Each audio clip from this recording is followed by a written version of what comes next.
Okay, I guess we will start. And I'll read the preamble. Okay. Good evening. As chairman of the Conservation Commission, I am declaring that an emergency exists, and I am invoking the provisions of RSA 91A23B. Federal, state, and local officials have determined that gatherings of 10 or more people pose substantial risk to our community in its continuing efforts to combat the spread of COVID-19. During their determination, I also find that this is imperative to the continued operation of town government and services, which are vital to public safety and confidence during this emergency. As such, this meeting will be conducted without a quorum of this body physically present in the same location. At this time, I also welcome members of the public accessing this meeting remotely. Even though this meeting is being conducted in a unique manner under unusual circumstances, the usual rules of conduct and decorum apply. Thank you for your patience. Let's start this meeting by taking a roll call attendance. When each member states their name, please also state whether there's anyone in the room with you during this meeting. Okay, I'll start. My name is Andrew Koff. I am the chair and I am alone. Sally? Natalie. Mute, Sally. Sally's muted. Screw up. Sally Ward. I'm the clerk, and I'm alone for the most part in this particular space. I'm Jenny Robb, and I am alone. Bill Campbell, I'm alone. Will be allowed to stay in the U.S. Carlos? Carlos Gwendon, alone. My dog's here. Transfer all of the country. Hi, Don Clement, alternate member. I'm pretty much alone too. Hey, Campion. I'm alone. I'm Julie Gilman, select board rep, and I am alone. Dave? Allison. Oh, sorry. No, Allison, go ahead. Okay, Allison Eberhardt. I'm currently alone, but expect a child or two to come in and out. Dave, are you there? I feel like you might be not aware that you're on. I'm here, but I'm not muted as far as I can tell. Okay. Thank you. Got that? Did you get that? I'm getting some background noise from somebody. Yeah, my dog. That's it. That would be it. So if I could just confirm, is there an alternate who'd be voting tonight? So it looks like, right, Trevor is not here. So we can have Ginny. Would you be the voting member tonight? Ginny voting tonight? Okay. Okay, and we have Kristen Murphy, our natural resources planner, on as well. And I also see Ben Anderson is here. Is there anyone else? I hear a radio or TV in the background of somebody's. Does anyone else hear that? I think that's Ginny. Wow. Shut the door. Mr. Chair, I'd ask everyone if they're not speaking to mute their speaker. I would agree. So if you're not speaking, please mute. I can mute. I can also. Do I have the power to mute people? Don, are you muted? Oh. Getting there. Okay. Okay. All right. We're getting going here, people. Thanks for hanging in there. Well, is there any public comment for any items that are not already on the agenda?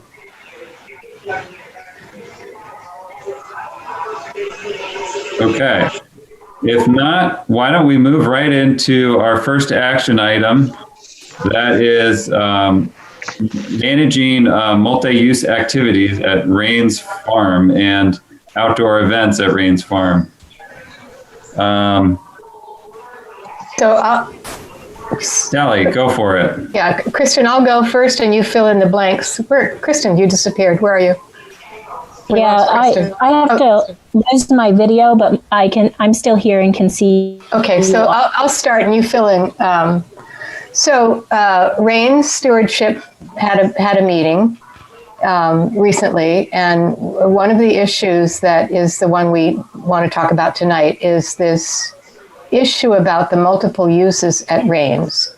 And so the way that Kristen characterizes it, which I think is very accurate, is at Rayne's we're trying to manage agriculture, we're trying to manage recreation, and we're trying to manage wildlife. And often those things can occur without conflicting with each other. But on occasion, there is a potential conflict. And an example of that is this spring, we'll share a little bit later that there was a virtual bird walk. Carlos, thank you very much for that. And it was lovely. The issue is that, as you may remember, and Kristen did provide everybody with the information about Rayne's for the benefit of new members. So we have prioritized the use of Rayne's as agriculture, wildlife, recreation, and this spring, the understanding the contract we have with the farmer is that the first cut occurs July 15th. The second cut occurs later in the season. And the reason we had specified in the past July 15th was because of the wildlife, the birds that are on the property nesting at earlier in the season.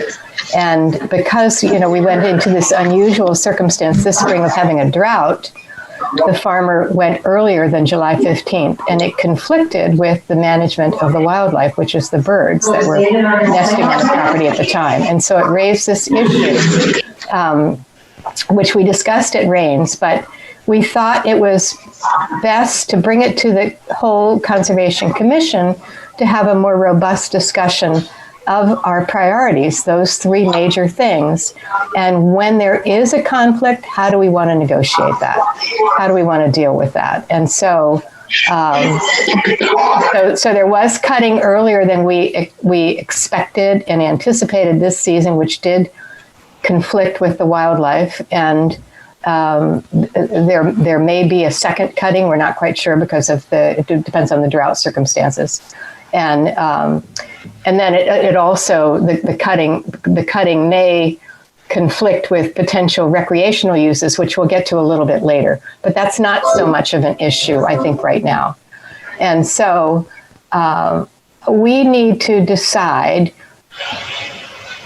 about those priorities and how we would negotiate situations where there's a conflict. And so one of the ideas that we came up with, a subgroup of us went out to Rayne's and took a look around, and they actually were doing a cut while we were there, but we weren't aware that was going to be happening, and decided that in the future, it would be good at the beginning of every season to have a sit down with the farmer to really make sure we're all on the same page. But the beginning of the season has come and gone this year, and so we're at this sort of place right now where there has been a conflict. And so we want the commission to think about this and to reiterate what our priorities are and help us brainstorm about ways in which we will manage conflict in the future when it occurs. Do you want to add anything to that, Kristen? I think you did a good job summarizing it, Sally. I do want to say that I did talk about this. So part of the issue is so much of the activities at Rayne's is weather dependent, right? So the hay really doesn't conform to a calendar date. Events don't always work out if there's storms. So there our kind of unique situations at Rayne's Barn. And I did talk with the farmer about the haying issue, which I think we addressed at the last Conservation Commission. No, we didn't.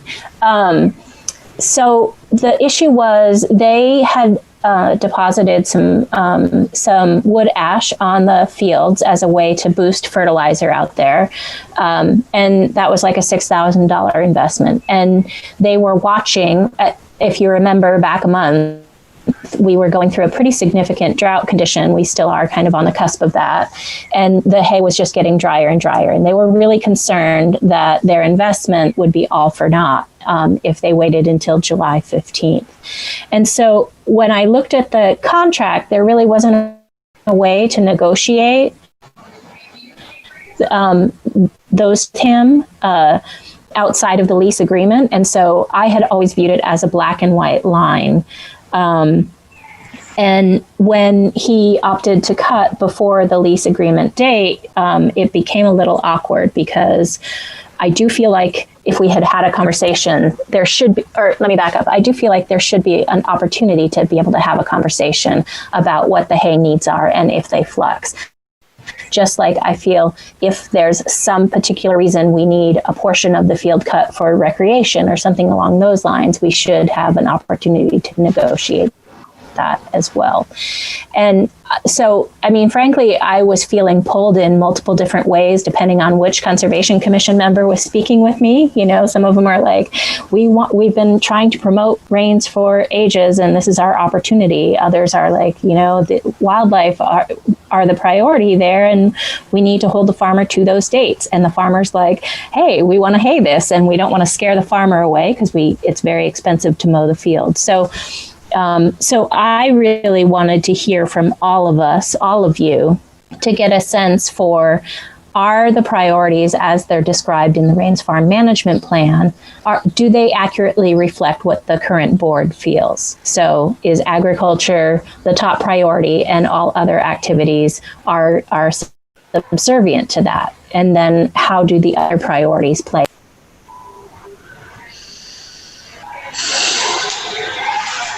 So we should open it up for opinions and views about that. I think that was a good add-on to what I said, Kristen. Thank you. Why don't people raise their hand and I can call on folks? Bill? The one thing we should realize is that when we got the property, one of the stipulations in the agreement we made was that agriculture be a priority. So I think we're sort of stuck with agriculture being a priority, and the key is how do we work with it or around it or whatever. But it's in the original documents, I believe. Yeah, it seemed to be in the documents. Is it the top priority, or it just has to be a priority? It's the first line. I can get it. Yeah. Don? I forgot how to use the raised hand on my iPad. I'm going to speak from a historical context also, because back in 2001, when we purchased the Rayne's Farm, we also got the L-SHIP grant, which contributed significantly, as well as town funds, to the purchase. And the idea of purchasing it and through the L-SHIP and with the L-SHIP application was to preserve a working farm, an agricultural farm. The barn was very much part of it. It was a working barn, a working farm, was to manage it for agriculture, to keep a farm going, or what the essence of a farm was. So it wouldn't be developed, so we'd lose that. So that was always the number one priority, or the first one, as Bill says, was to preserve it as an agricultural piece of property and to manage it in such a way. Secondly, was we knew there was a wildlife component, and we certainly, as part of LSHIP, we certainly wanted to promote it. But I think, and Kristen explained very well too, is that trying to come up with a timetable every year about when the farm will be managed or hayed is very difficult because it's weather dependent. And even some of the agriculture, some of the wildlife, especially the timber doodles that come in, they're weather dependent too. So you got a very late spring, a very wet spring, a very cold spring. It's going to have some kind of could have an impact on when the wildlife migrates. The migrating wildlife comes through. I think we have to go back to the original intent and the grant that we received back in 2001. That it was primarily to focus on a working farm agriculture. And I don't think we can do anything. We won't be wrong in keeping that to the priority. I think we've done a very good job in the past, and kudos to the subcommittee, of trying to promote this so that more people can make use of this, see what a working farmer is, recreate. We've tried to do that very well. But I think we have to keep in mind that the whole idea of preserving this was to preserve a farm, or what a working farm looked like. And I think if we make that a secondary priority, we're losing we're kind of diverging away from what the intent was when we applied for the LTIP grant back in 2001. I'm having the same problem with not seeing where I raise my hand. Let's go for it. I'm in agreement also that the farming priority for me is really not an issue as long as it includes the best practices. I think it's really important that it be, as indicated, an example of a way to do farming with minimum negative impact and with maximum positive impact in terms of habitat for other organisms, in terms of how you prevent soil erosion, how you promote diversity of species they're using in the hang, native species, as well as managing for things that can be invasive or be problematic on the property. So that'd be my main thing. I don't see that as changing the priority from farming. I just see it as a twist to it that I think is really important, which is that it be an example of best practices. Allison? So I want to second what Carlos is saying. I mean, I think regardless on your own personal priorities, agriculture does have to be the priority, but I do think we can, merge that with some of the other priorities for the property. And Sally and Kristen, your idea, I think, of the early season conversation seems like a great way to get at that and really kind of talk through, getting everyone's interests on the table, the commission and the Rayne's Farm Committee and the farmers, so that everyone can come up with a mutually agreeable, plan for moving forward. The other thing I want to share is if you click on participants at the bottom, it pops up a window, and then on the bottom of that, it'll say raise hand, and you can raise your hand there. Julie, you've raised your hand. Hey, yeah, I'm an old hand at this. What I'm hearing is that there seems to be a lack of communication between the farming and how the commission wants to do their events. So I'm just wondering, like Kristen said, or Sally said, they went out to the farm and didn't know that the haying was going on. So I'm just wondering if there should be set up, along with the beginning of the year conversation, a plan to communicate when the farmer is going to be out there in case it, interferes with something that we plan to do.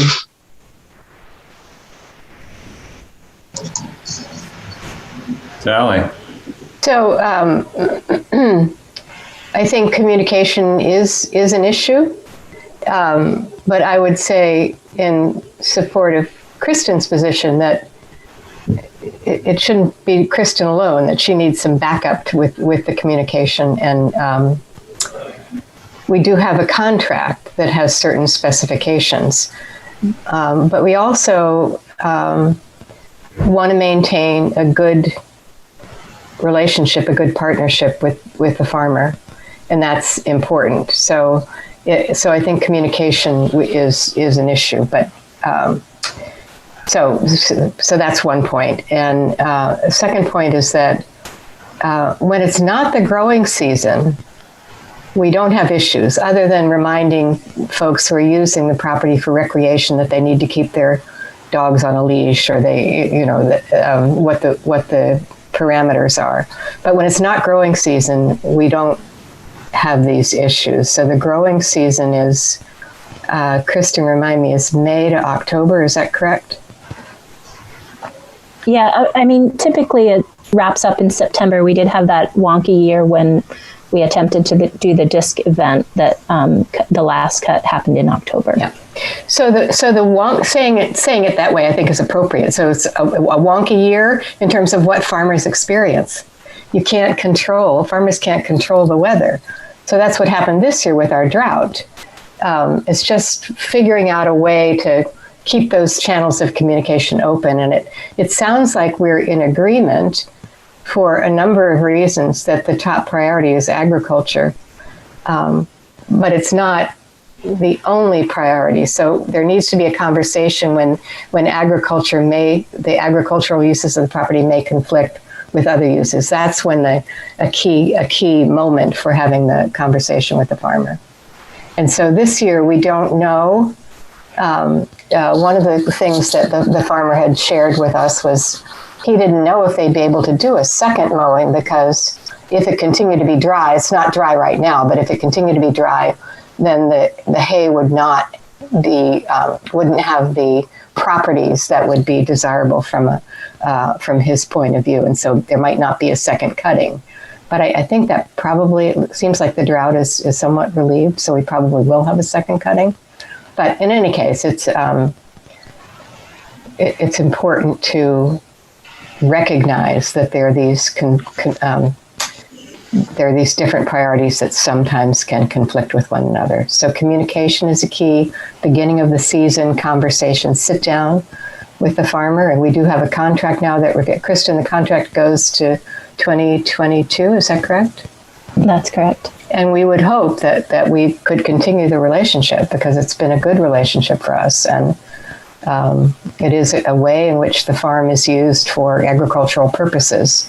And if it weren't for the haying operation, we'd have to come up with some alternative way of building up an agricultural purpose for the farm, given our obligation for the original intent. So the Stewardship Committee just wants to get feedback from and have an open line of communication with the full Conservation Commission about what the issue is. And that's where we are. Well, I would add, it's clear that farming is very important in the agriculture, but then we also have this barn to preserve. And that's when you look at the objectives in the document that Kristen sent out, that's the second, is to preserve the farm and barn as a significant historical and archaeological site. And that's no easy feat. The barn has some serious challenges, and it's going to require a lot of funds to maintain. And so that's a significant task that we have to think about long-term strategies for how do we raise funds to maintain the barn. Because right now, to me, it seems like we've been kicking the can down the road on some maintenance for a number of years, looking at LCHIP grants, and we're not quite ready, we're not positioned this year, so let's do it next year or the year after. And so while I'm in support of both the agricultural use and the recreational use, I also think, some of the events, the whole point of all the events at the site was to raise awareness and potentially money to preserve the barn, which is part of the core mission of Rayne's farm, is keeping the barn going. And if we can't do all of those things at once, I think we need to juggle all these priorities out there, or else the barn's going to fall apart.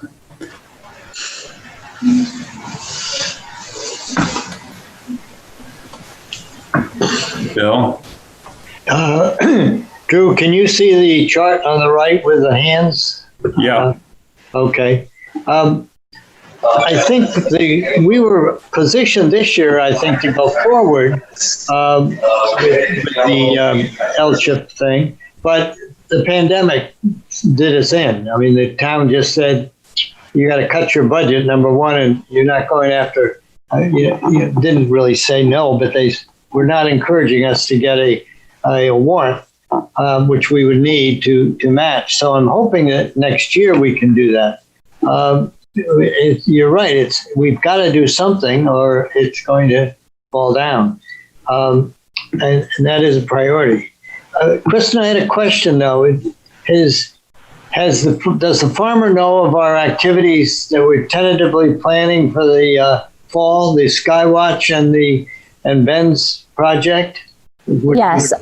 Yeah, when following approval of Ben's event at Rayne's, they were informed of that. Skywatch was, I kind of viewed as a non-issue. They were aware of the earlier date, true. But I don't know that I informed them of the October date. I think it's just important that we keep the channel open, and Kristen seems to have done that.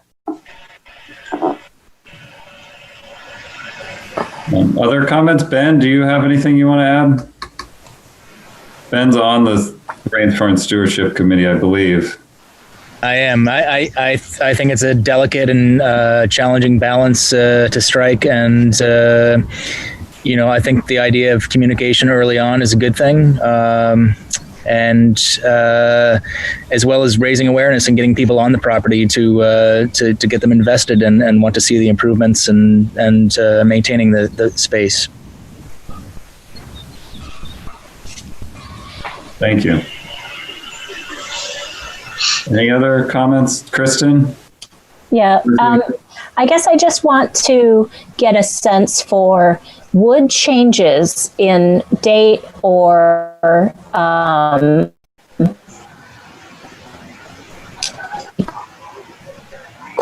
farmer not be approved, or the stewardship committee. How would you like that to work? I didn't fully hear your comment. I think, did anyone else experience that? Yeah. Can you repeat your comment, Kristen? Repeat what you said. Yeah. I'm going to drop my video because it seems to get better when I do. But when there's a situation to change our standard procedure of agriculture first, then, on down the line for uses, is that a change that you want to have approved by the stewardship committee and then the conservation commission? Does the stewardship committee have authority to do that? Where do you feel that authority lies?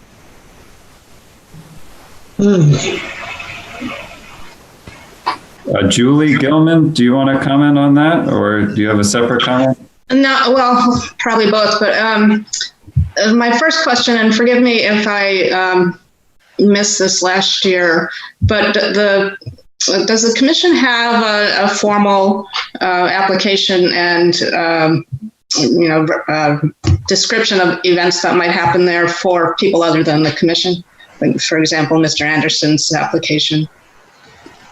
And then if so, I'm asking for the same kind of thing. With the town properties, like the town hall, et cetera, when there becomes a conflict between two applicants, now here we have a farmer and an applicant, or a farmer and the commission, that those two work it out together. So Kristen's question is really who's representing the town or the commission. And we are fortunate to have Parks and Rec deal with that. But they have a department, whereas we have Kristen. So my question is, I think the same as Kristen's, but not having to rely on a once a month meeting of the commission. because some things are very timely, as is weather, you know.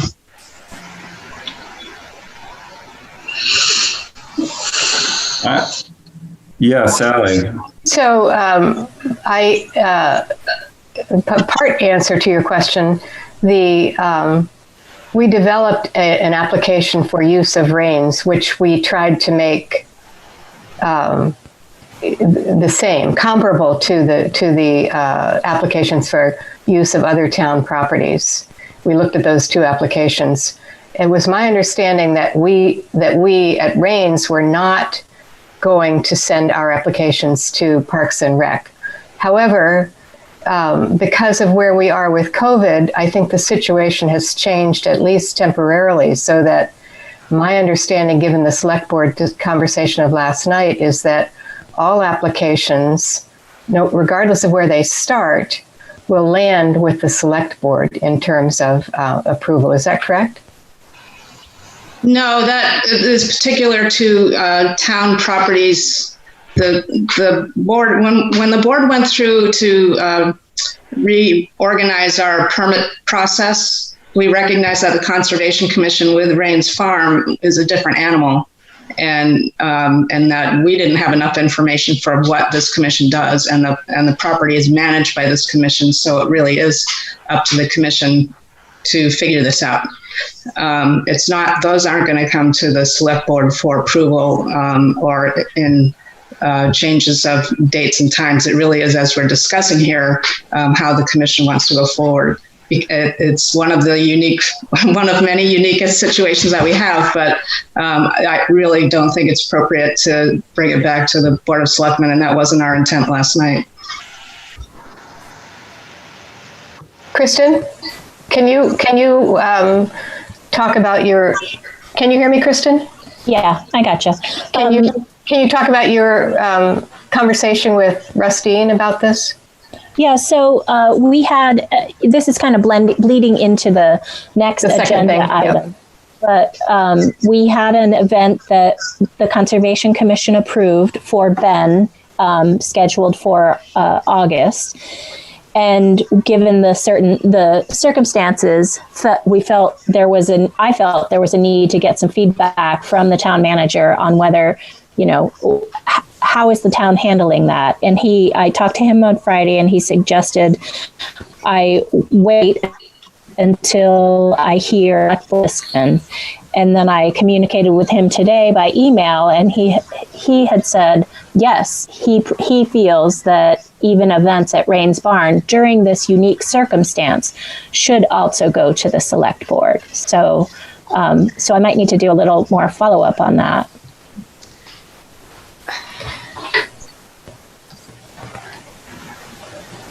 I think one of the things that's happening there is because of the situation that we're in, the select board wants to be sure that the health and safety of the community is held in the highest regard. What's happened, like with the restaurants and private entities, is that the health officer and fire department and police, there's a group that get together and review the applications or whatever, what have you, for these entities. And maybe that's where this commission should go to first, to lay out, I can talk to the town manager. I don't think, personally, I wasn't thinking about the Conservation Commission when we talked about permits coming to the select board for approval, even given the times that we're in, because it is a separate entity. The commission is separate from the select board. You make decisions that are never going to be on our agenda. Okay, Don. We're talking two different things here right now. On the second thing, we're in the age of COVID, and that's created a whole different set of circumstances. I certainly believe that any public event that we schedule at Rayne's during the age of COVID, hopefully it won't be that much longer, but who knows, it could be a couple of years, should follow the process the town has established to go through the public safety, the health officer and all the other. There's a very specific checklist of what needs to be done in order to have a public event on town land. So I think for that, in that aspect, any public event that we attempt to do this year or during the age of COVID, we should go through that process. The other item we're talking about is who should approve events going on at Rayne's Farm. And I think, as Selectwoman Gilman has said, that was left up to for Rayne's Farm, it was left up to the Conservation Commission. I think that's fine. We've had a process in the past that someone wants to use any town property, whether it be the town forest or Rayne's Farm, to put an application forward. So the planning board, Conservation Commission can review it and approve it. And part of that approval process will be to see if it conflicts or doesn't conflict with the agricultural use. So I don't know what events we've got. I know we got Ben's event back in October that's been approved. No, is it August? When is the event? August. When is it? October. So that's been approved by the Concom because it's shown it's not going to be in conflict with the agriculture. But I think it needs to go through, I think COVID will still be around, unfortunately. I think it needs to go through the town process, a very rigorous process to make sure that it meets all of the standards for COVID. So let's keep the two separate. That in terms of the initial application approval, anything should go through the Concom. Certainly, we would welcome any kind of input from the Stewardship Committee, but they're a committee who makes recommendations to the Conservation Commission, just like it works in many other subcommittees. So that would be how I would work through this at this point. So my suggestion how we would work through it. Okay, let's go to Ginny, who's been waiting, and then Sally. No, it's sort of been answered. So, in other words, I think it should eventually get to the select board, but as an awareness of an event happening, I don't think that's. But again, I think Don is right. The commission gives the initial approval, and then the use contract is very specific as far as weather, parking, time of, and it's pretty iffy. So if an applicant agrees to that, I don't think there'd be any infractions.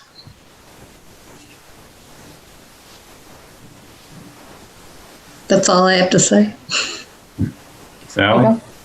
So I just want to back up a moment. We've got a lot of things on the table right now. And let me summarize, and Ben, you can chime in. So originally, you might recall, Ben had applied for an event in, I thought it was August, to have a music event. The audience would be on the berm. The musical group would be in the openings of the door of the barn, projecting out to the audience on the berm, and that the Conservation Commission approved that. This was pre-COVID. So now we have COVID, and Ben has had a new idea, which is a variation on that same theme, which is to have not just one event, but multiple events as circumstances might permit, following the guidelines that the state has created for social distancing, 6 feet, and so on, what the guidelines are, and signing a waiver of liability that Ben would, anybody who would have an event that wasn't sponsored by the town would be signing the waivers. And so there's two questions before us tonight. Number one, what about the original event? And then number two, what about this new idea of potential multiple events? So here we are in the middle of July.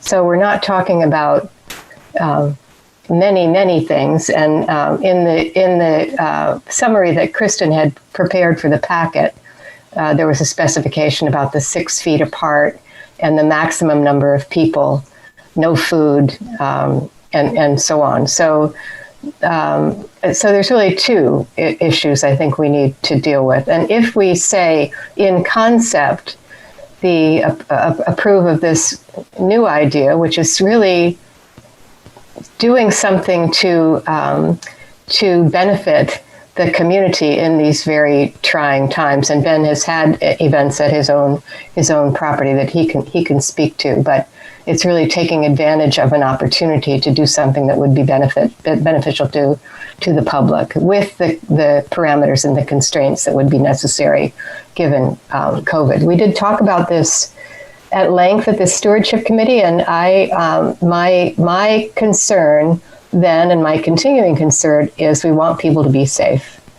But I think there are ways of doing that, and so that's the conversation I think we need to have. And then the follow-up conversation is, it's still not clear to me, does the Conservation Commission have authority to bringing in the health officer to do this, or does it need to go to the select board? And I'm hearing two different things. I heard one thing from Don and something different from Julie about that.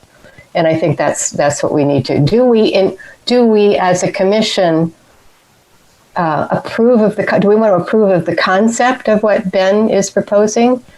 And if so, then what is the procedure? I think that's what we need to deal with. Kristen, do you agree with that analysis? I think so. I think boy, I think I still hold to, I think it's important to get at least the town manager, if not the select board's buy-in on any events at Rayne's under this current circumstance. And so logically, if Ben wishes to continue with the August event, I think the next step is to move that forward. In terms of a repetitive event, that's a new proposal in front of you.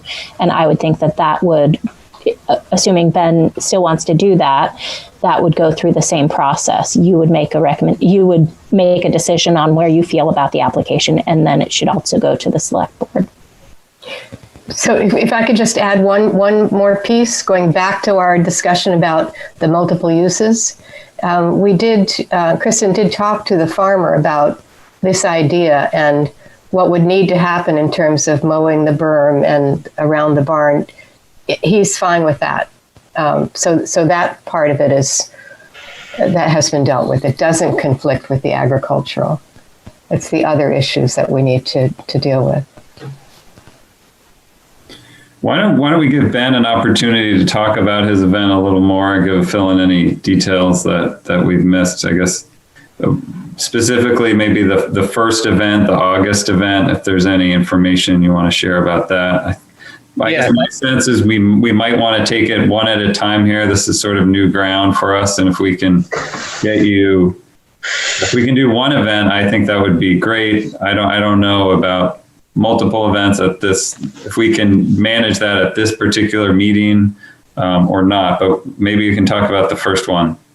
Sure, thanks. And I think Sally did a really good job sort of summarizing the concept, as Kristen did, doing the write-up in the packet as well. The August event originally, so one of the challenges there's a lot of challenges that we try to juggle on the Rayne's Stewardship Committee, and one of them is trying to get people to use the property, to get them on the property and invested in the property. And that works with the wildlife and agricultural side of things. One of the ideas that we came up with was, as Sally had outlined, of putting a band, and I'll back up. The barn, as we've talked about, is in need of repair. It has very limited capacity, cannot hold more than 50 people at any given time. So there's not a lot that one can do within the barn. So the concept was to put the barn in the doorways, framed by the doorways, with the audience out on the property on the berm.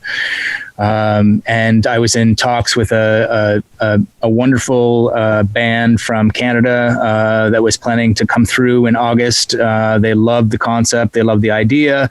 The Rayne's committee was on board, and we thought this could be a really great way to host an event and get people on the property. the COVID moved in, the conversation with the band stopped, all touring has stopped, and with the arts industry, along with everything else, turned upside down. So that August event is off the table. But with this challenging and sad time, and so little things that we can do safely, it dawned on me that we could perhaps, use this to our advantage to offer something safe for the community to enjoy, and also at the same time get people on the property and invested and utilizing the space, all in a very safe manner by doing the exact same thing, but spaced out, because we have the space. Limit the capacity, do ticket sales in advance so we can control the number of people that are on the property to ensure that there's appropriate physical distancing, so basically replicate the event that we were originally intending to do, but do it with safe spacing in a fun and safe manner. Okay, excellent. I see some hands up. Don, do you want to comment? Yeah, I just had questions. I mean, when is the event that Ben is talking about? When is that going to take place? And again, we have to know that it's not till August 1. When is it? I have no problem with taking that application and reviewing it and acting on it. But again, because of the age of COVID, I think it's a public event happening on town property. I think it needs to meet the criteria that's been established for COVID events, which is pretty well laid out. It's in a packet, but it's been talked about ad nauseum at select board meetings, and I think that has to be followed. That's my opinion. Absolutely, I agree. I have, and I think Ben, you agree too. I think you've talked to them too.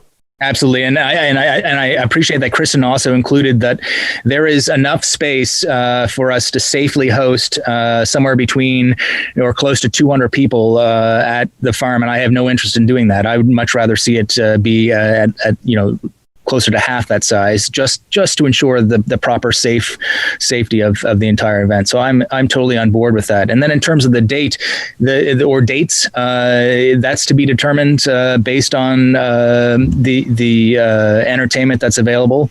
So I think the question here is whether something like this is suitable and desirable to take place on the property.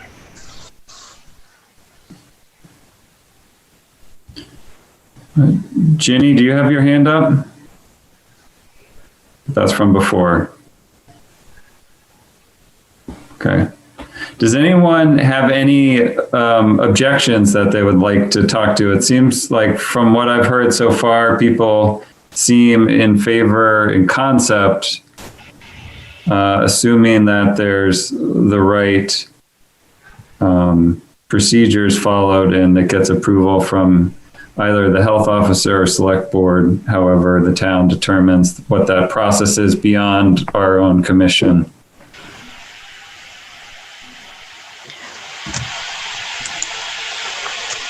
Sally? I think it might be helpful, Ben, if you summarized very briefly your experience hosting an event at the Word Barn, because that would be the model for, translating that from your space to Rayne's. So could you just describe that briefly for us? Sure. Well, we were, extra cautious to put proper protocols in place, since this is our home that I share with my wife and 2 kids.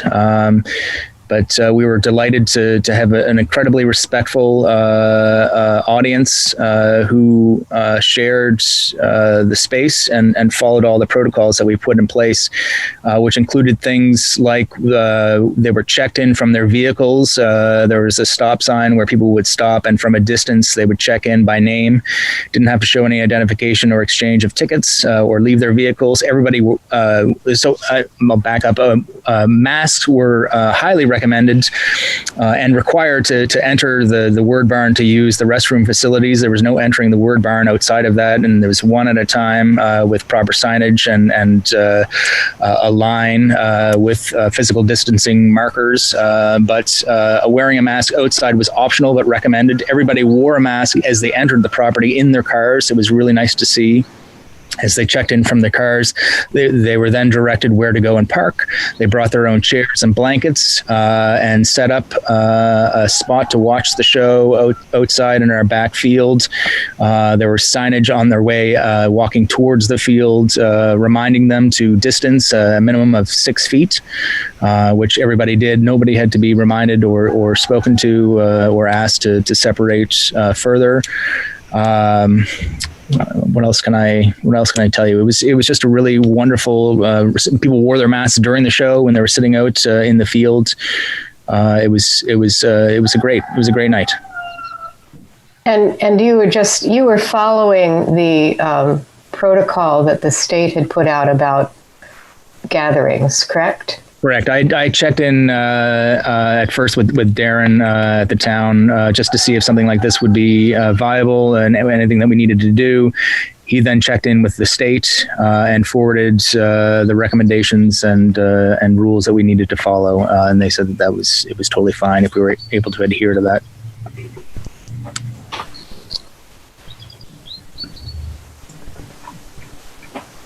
Okay. Where do we go from here, Sally? Drew, can I make a couple comments first? Julie, go for it. Okay, let's see if I can get this in the order that we've been talking about. As far as the application goes and whether it goes to the select board or not, I understand the concern about this being in a special time.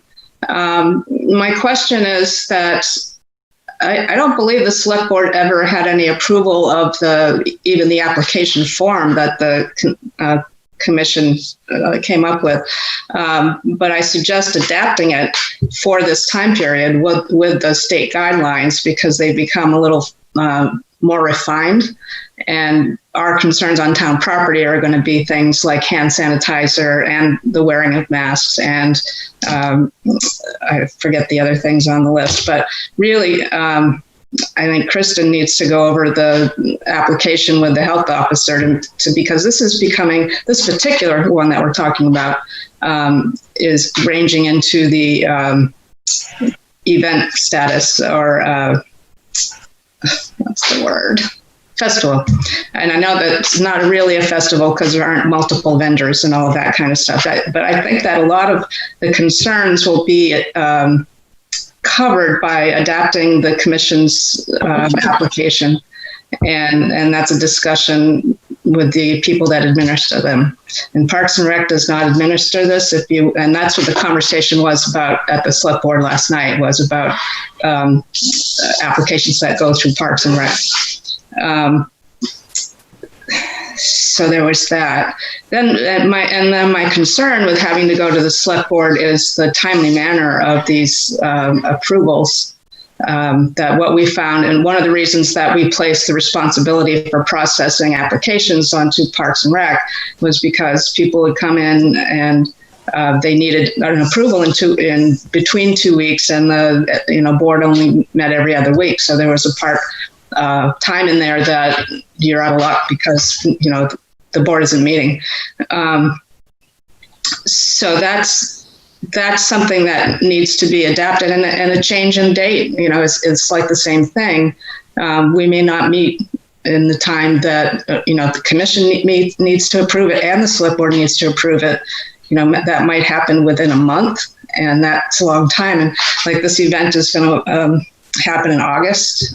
You're not giving the select board any time to consider it if you want them to. And I know I'm sounding like I am opposite of what I said last night, but I think that the Rayne's farm and the property that the commission manages is a different animal. So I think that the consideration, however it's formed, and maybe applications at this time during the pandemic ought to be reviewed by a subcommittee and not have to wait for the full committee. If you're comfortable with giving that authority, I know we don't want to just leave it on Kristen. I don't think that's fair. But to do something like that, we have a trail subcommittee and a couple other subcommittees, but maybe that's what we need to do, because this property is unique because it's weather dependent, and because of the pandemic time that we're in, where there are plans to do things, and now we have to change how we do them, not just when we do them. I think we need to streamline the process, but do it in a safe manner. So consultation with the health officer and the other parts of the administration that gather on these different approvals is the first step, and then from there, commission goes forward. But I think that we have to have in front of the applicant what we're expecting as far as the management of the event. I hope that was clear. And then on a totally other aspect of it, as far as the agricultural use of the property and whether these events might not be fitting into that priority, we could ask, depending on the time of year, whatever applicant is coming in, if either we can provide or they can provide, or somehow there is an introduction of why that property is what it is, and why the town has it, what we do with it, why we can't do this next month, things like that. Like if it's topic about bird watching, or if it's in that time, you can give an example of why we can't go over into that part of the field or something like that.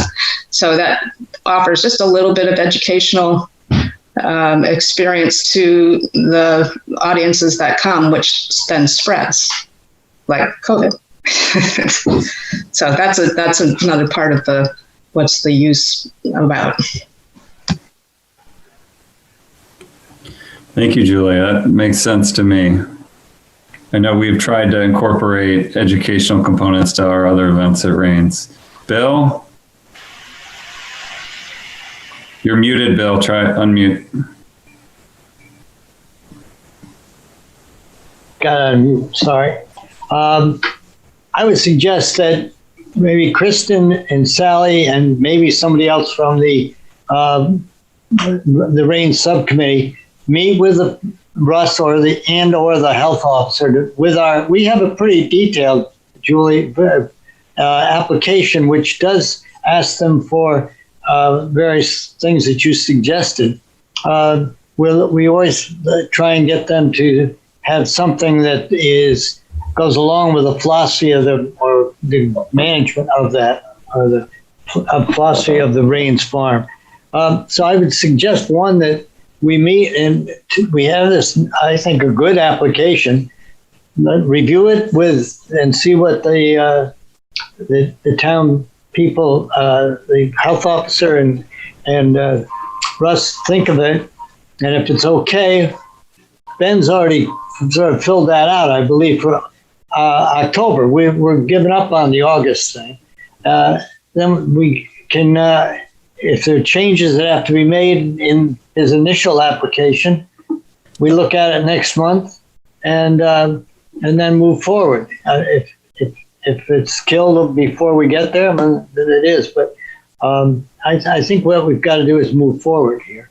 And I would suggest that a couple of people meet and have our application reviewed and revised if we need to for COVID. Okay, Sally? So I think the idea of a small subset to review the particulars would be very useful. I think it would also be useful to get a sense of the entire commission. Is this something we want to go forward with?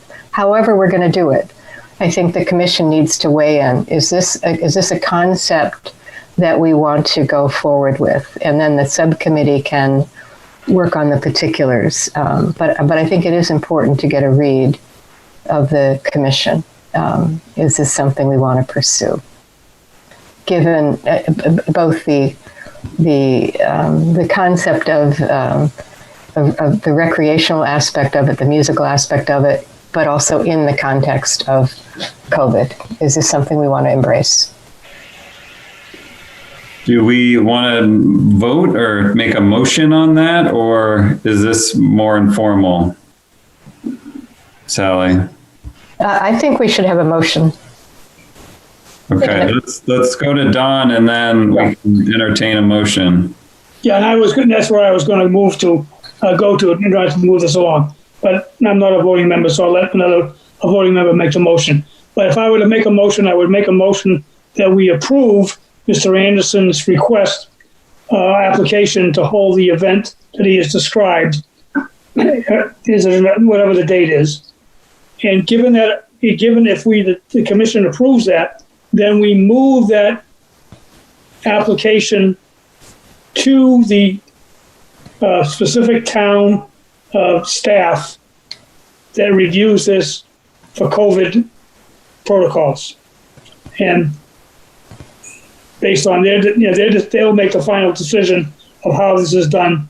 But in the meantime, we, as a board, we should approve or not approve the application. But again, the application that we approve is always pending upon meeting the COVID protocols. So that's the way I would move this forward this evening. Thank you. Thank you, Don. Allison? Unmuting, lowering my hand. It's a lot of things. Now I have to remember what I was going to say. So first, a question. Typically, I can't recall, when we get a Rayne's application, is it the full commission that approves it, or is it the subcommittee? Full commission. Cool. Thank you. Okay. And I guess I, just as in the spirit of conversation prior to a motion, I guess my personal feelings are I'm all for recreation. I'm all for the types of events that Ben is proposing and gathering people to enjoy this property. Because as you alluded to earlier, Drew, we need that. I mean, one, it's a publicly held property, so we want people to enjoy it. That's part of the reason, in addition to agriculture, that it's there and wildlife, habitat support. But logistically, we need that because we have a crumbling historic structure on the property that will need townspeople's support. I do also want to voice just some concern given the COVID era. And I know this is, all of us are trying to manage risk on a daily basis with flawed and changing data. And that, I think, is precisely my point, that the data are changing as quickly as the weather changes. And so I just want to be sure. I'm still not certain, and maybe we just don't know who the town entity is that reviews these, but I want to voice support for this type of activity on Rayne's, but I want to share an abundance of caution about gathering large groups of people and just reinforce that we really look to the data and the best available science as to what, whether we proceed with that in this COVID era. So, my hunch is that is whatever townsperson, health officer, whoever is designated as being in charge. I'm just feeling very uncomfortable as a commission to have any responsibility because I'm not up on the latest data, try as I might. Yeah, I think that's a well said, Allison. So thank you for that comment. Yeah. Bill has a comment. I was just going to make a motion that you appoint a subcommittee of the Conservation Commission to pursue Ben's application with the appropriate authorities, being Russ, the health officer, whoever, and then once if they approve that application, then it come back to us and we talk about it next meeting and approve it, which we probably would, but at least if they make certain requirements that we have to, they may be beyond us, I don't know. But first, let's get a group to get some justification from the town. Okay. That's a motion, sort of. Yeah. I hope Dan can figure that. Yeah, Bill, I understand you're trying to move it forward. But the commission needs to approve the application to send it forward, not have a... We approved the application already once. Well, have we? I believe so, yes. As a non-covert application. Well, yeah, I understand. Okay, so if the commission has already approved Ben's event, then the next step is for his application and all the other requirements in the COVID checklist, which is in our packet tonight, be moved forward by Mr. Anderson to the appropriate people at the town to get the final check off. I agree. That's what I thought, trying to do in the motion. So moved. So the thing that was not clear to me was, Bill, in your motion, you said the application would then come back to us in August. But that's slightly different than what Don just said. Because there was an application already for an event, a musical event. Now, it has to be revised given COVID considerations. But since we've already approved that initial application, do we feel that it needs to come back to the commission or not after the subcommittee and the appropriate authorities in town have reviewed it? That's my question. I think it does if there are changes that the town says. Russ says, well, you can only do it if you have some sort of air blowing through you get a air exchanger in the barn for some reason, or you do some other thing that we just couldn't do. But I would hope the subcommittee if our restrictions are put on by Russ that change the application a bit, it should come back to us. But there's already very specific requirements in the COVID protocols for an event. They're not going to be changed by Mr. Dean or anybody else. There's always something that's already been set up. It's a very good process set up. And I agree with Allison. Safety is the most important consideration. Okay, if it can meet all those safety protocols, then let it go. And we've already approved it. But we're complicating things. Yeah, I did last night. I'm sorry, what did you say, Bill? Did the select board approve a list of protocols for the covert events?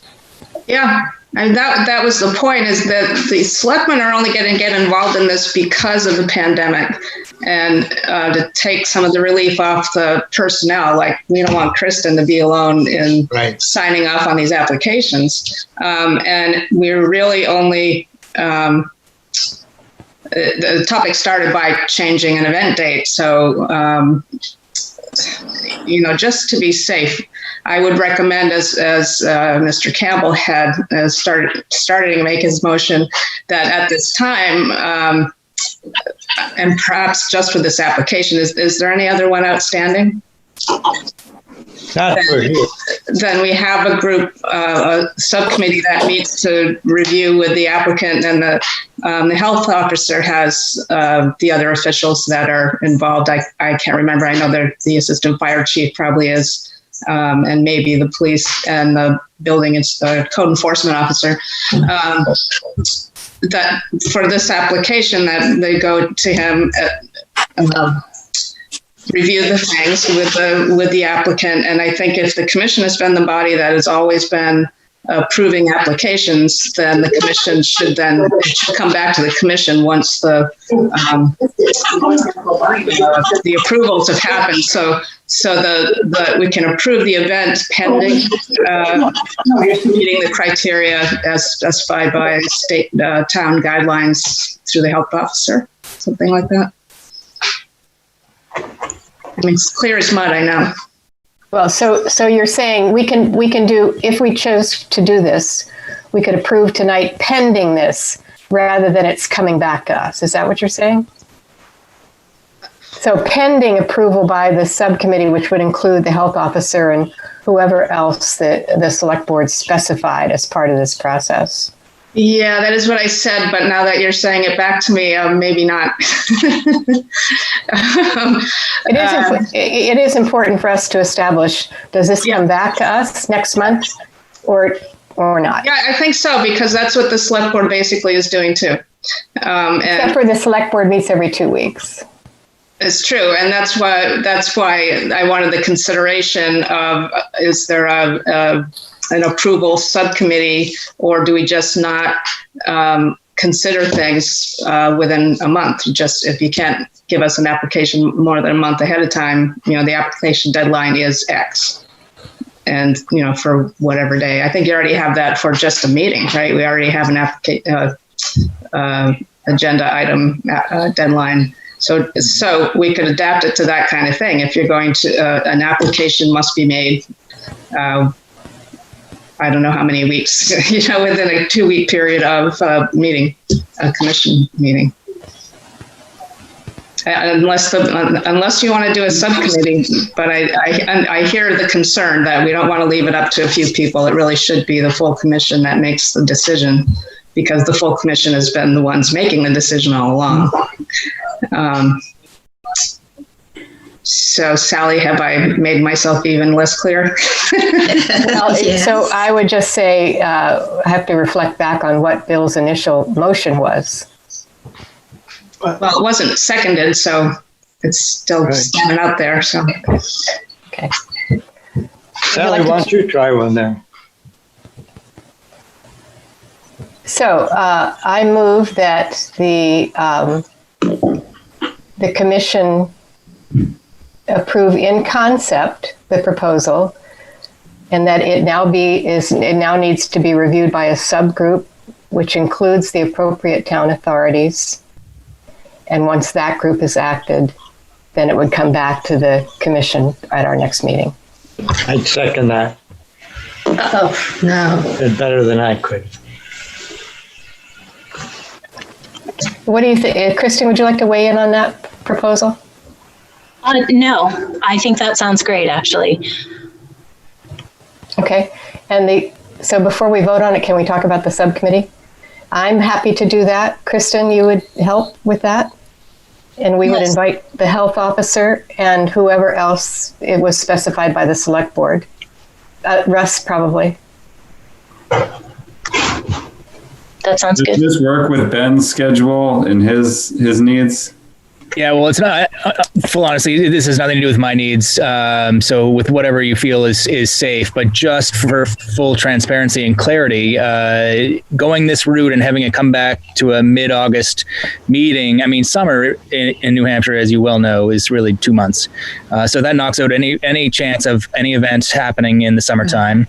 If you approve something in mid-August, we're really looking at mid-September, maybe at scheduling something probably into October, which really gives you a one-shot opportunity to host one event.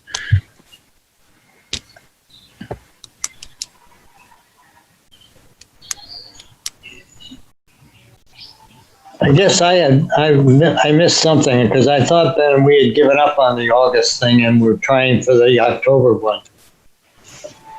So the August, the group, the band that we were trying to get for August fell off, obviously when everything happened. But we were looking at, potentially doing something in July, seeing an opportunity to maybe have a safe offering and doing something on a more repetitive basis as early as July, which then moved to August, and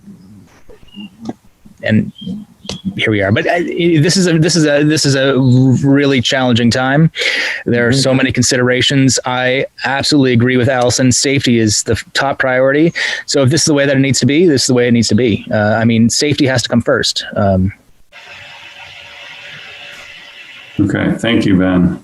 Thank you. And I just want to add that I think your initiative and even thinking about this, I think, is very positive. And our partnership with you in enhancing and moving forward the property is very much appreciated. So thank you for that. Thanks. So do we have a motion and a second? Did somebody second it? Yes. Yes? Bill did. Oh. Are we ready for a vote? I've lost my... But So, yes? Are we ready for a vote? I have a question. Is this... Okay. Can you hear me? Or, Yeah. Okay. Is this motion, are we talking about in any event, or are we talking specifically the initial event that's been proposed? Now, is this a protocol that we're going to use for any other event, or are we talking specifically the one that's been suggested for August? The one Ben suggested, and we've been discussing a concert. Okay, so, all right. But it is the potential for more than one, which makes it different than the original proposal. So the original proposal was a particular group at a particular time. This proposal, if I'm understanding it correctly, is a concert or more than one concert following the same procedures. Okay. All right, I understand. Is that correct, Ben? Did I give you that correct summary? Yeah, I think so. Excuse me, I'm sorry. We as any kind of committee should only be approving one event at a time. We shouldn't be giving I've never seen in a town where we give blanket approval that someone can hold events, for the next year. We need to be specific. This is one event. And if there's going to be subsequent events, then they have to go through the separate process, the same process all over again. Every event has to go through this process. That's my feeling. Although I'm not voting on it, so. I think we're voting on, this should be for the subcommittee needs to look at one event for right now. Right. So we would be looking at one event, but we don't know the date. So it would be an open-ended date. Right? Correct. And it could serve as a model later on, but it is for this one event. Okay.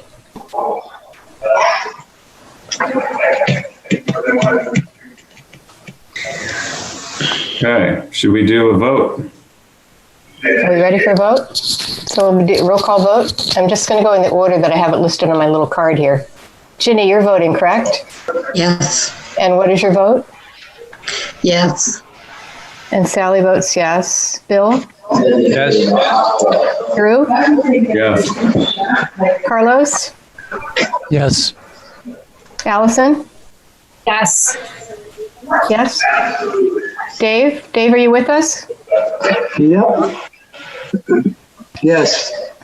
Okay, that's seven yes, so it passes unanimously. Thank you. Thank you. Thanks for Ben. Thank you. Yes, thank you, Ben. Did we decide, is there a subcommittee that needs to be determined? I had suggested Kristen and me and whoever the appropriate authorities are in town, which would include the health officer, and I'm not sure if we'd have to go back to the protocol that was established by the select board last night, perhaps fire, perhaps police. Okay. But certainly the health officer. We'll let you be in charge of the subcommittee as needed. Okay. Okay. Excellent. Was there anything else on the first, the multi-use activities at Rayne's Farm? I know we didn't have any motions related to Rayne's. Kristen, was there anything else you were looking for in terms of guidance? No, that's good. Okay. So we can move on? to the second item, the trail passport supplies, and an expense request of $160. Kristen, do you want to discuss? Sure. So the trail passport is something, there, does that work? The trail passport is something that we established several years ago, where you have a booklet and passport posts in various locations around town, and it's designed so that kids could get a sense for navigating a trail map and finding their way on the ground. And so some of the trail markers have been damaged or destroyed, a few broken off, and so they need to be replaced. What these markers are something that you place your booklet on, and then you can rub an imprint into your passport booklet. So the cost that you see there is reordering those supplies, the 4x4 posts, and hang on one sec. The supplies, 4x4 post, and the little hiking man circle disc trail markers that we use to identify the path to that passport post, which is visually distinct from our blazes that are out there on the ground. Any discussion? Dawn, is your hand up? No.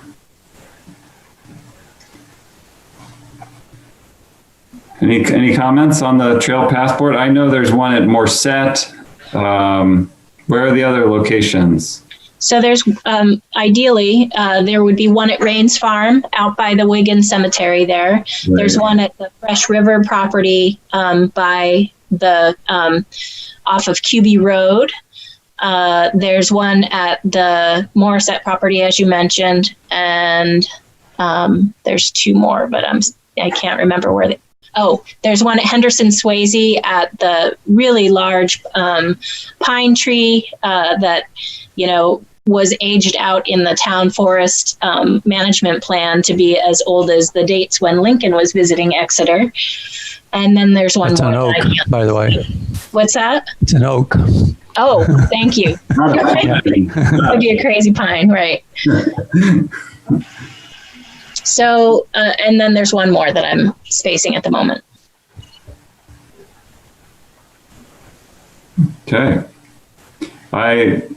Any other comments before I motion to approve it? Yes, I just want to say I think it's a great idea to get that going. I was just out today and seeing some of them out at Morset.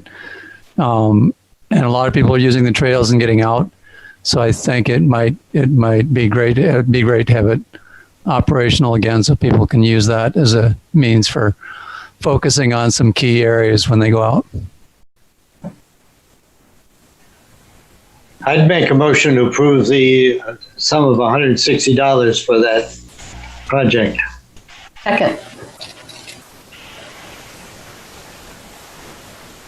Excellent. We ready for a vote? Let's vote. Ginny? Yes. Sally, yes. Bill?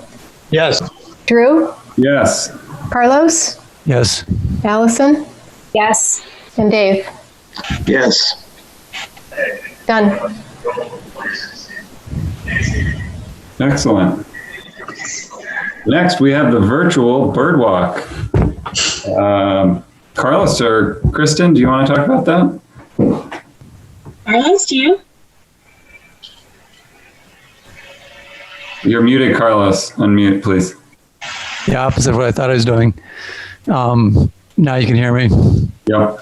So it was both Kristen helping organize that and setting it up, and it wasn't so much a general bird walk as a focus on the birds in particular that are in the open space that are favored by rains, like the bobolink. And so we spent quite a bit of time on bobolinks. And the timing was a little bit unfortunate because we ran into the issue of part of that being mowed, which I know reduced lost nests. We probably potentially lost all of them because I went out now that it's totally hayed, and didn't find any bobolink activity at all in the fields. But that's all part of the dynamics, I think, of its learning And if you don't know what's there, you don't appreciate what's impacted or favorably or unfavorably, depending on actions that are done. I thought it was a neat way. Hopefully people get to see it. I've shared it even in Costa Rica and other places where people are having a harder time getting out necessarily to see and learn about new things and new places. I learned from doing it, so it's fun for me. I had no idea the bobolings in that family, the pterids, have the longest migration of any of them, going all the way to southern South America and back. Every year, it's a spectacular migration for a group of birds that usually, many of them migrate, but not that far. And the other thing I learned is that they mostly only nest once in a breeding season. And an advantage of migrating north is usually to gain the opportunity to have with abundant resources, to have multiple nestings and clutches. So they kind of have a tough road to hoe, and then their habitats have dramatically changed as we have modified landscapes, increasing their habitats at one point and now dramatically decreasing their habitat as we stop farming and don't have these open spaces.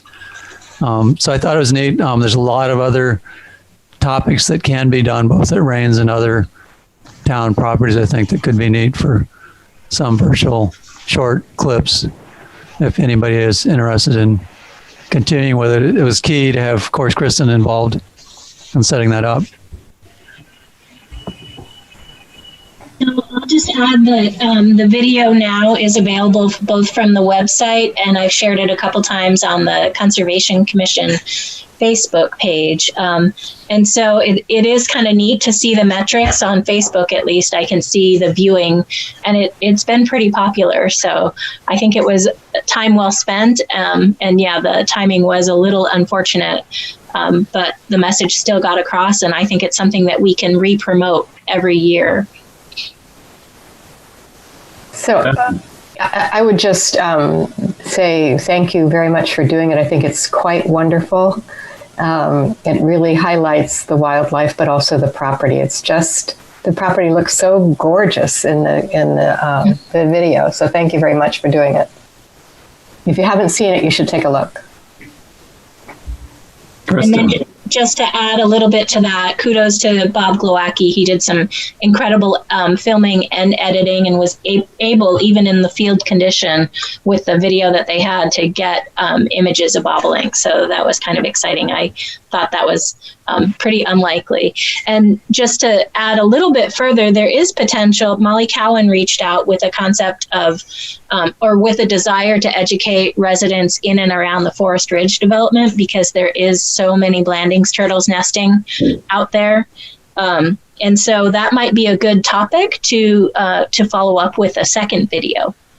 And I'd love to partner with someone, or if no one is interested, I don't mind moving that forward either. Great idea. We do have many treasures in town, and Bob Glowacki is one of them. Thank you, Bob.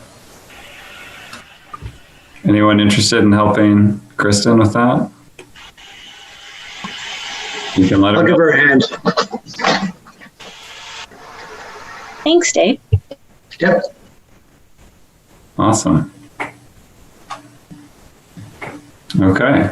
Well, we'll keep promoting that. Hopefully we'll have some more videos. We'll have a YouTube channel soon full of these things, and we'll be monetizing it and who knows what.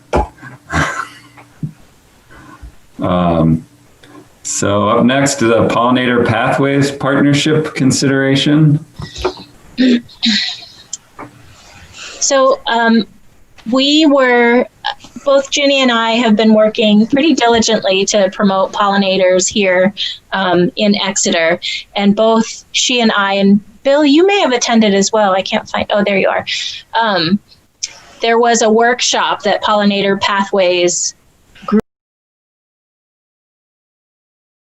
virtual workshop that we attended, and it was pretty informative, and it's a neat concept. And so basically it started out of the Kingston Conservation Commission, and what their goal is to do is encouraging residents to convert even a small portion of their property for pollinator-friendly habitats. So, and they can be as small as, like a 5x5 plot of your parcel that you're willing to plant with native plants that promote pollinator food sources, etc. And so watching the program or the presentation, it really struck me that, one, Kingston has done so much through this in securing partnerships with residents in town.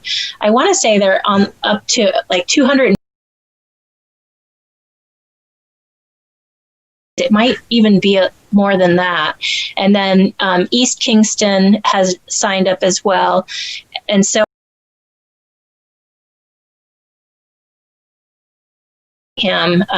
County. So to me, because it is very much in line with how you manage some of the properties in town. The Monarch Waste Station sites were just registered to include the Perry and White's Meadow property for the McDonald parcel, and also the Morissette property. It seems like when you look at the list of participant or partner requirements, we're already doing so much of that, and to have yet another avenue to promote pollinator-friendly plantings seemed like a great way to partner with them. So I wanted to bring that up. Your packet included what those responsibilities were, and kind of get a sense for how you feel about it. And then once I have a sense for that, I do want to follow up. There is, I think, someone in the audience who's attending who reached out to me today, and I can talk a little bit about her proposal.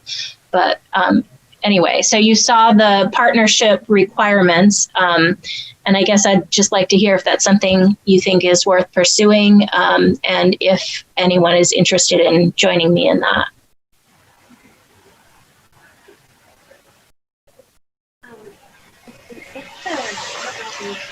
I think it's a great idea. Oh, I didn't raise my hand. Fine, go for it. Sorry, I was so silent. I think it's fantastic. I think it aligns with, like you said, a lot of things that are already being done. I think it just formalizes it. Will be more work for someone, but to more formally engage with this organization. But then we'll also probably codify our efforts toward this. If we do go forward, I will mention a resource that in my work life I found valuable, which is with a colleague who has since retired, but Kathy Neal from UNH Cooperative Extension created a really great resource of pollinator-friendly perennials and their different bloom times, so you can create these low-maintenance pollinator plantings that will bloom from early spring through fall and create, something visually lovely as well as functional. So I'll just throw that out there as an additional resource if we do go down this path. That's great. Yeah, I think it's a great idea. I think this is a great moment to capitalize on it. I know there's been a ton of folks who are gardening and doing things with their yard that never have in the past, and this could be yet another opportunity for people who are looking for something to do in their backyard to help out.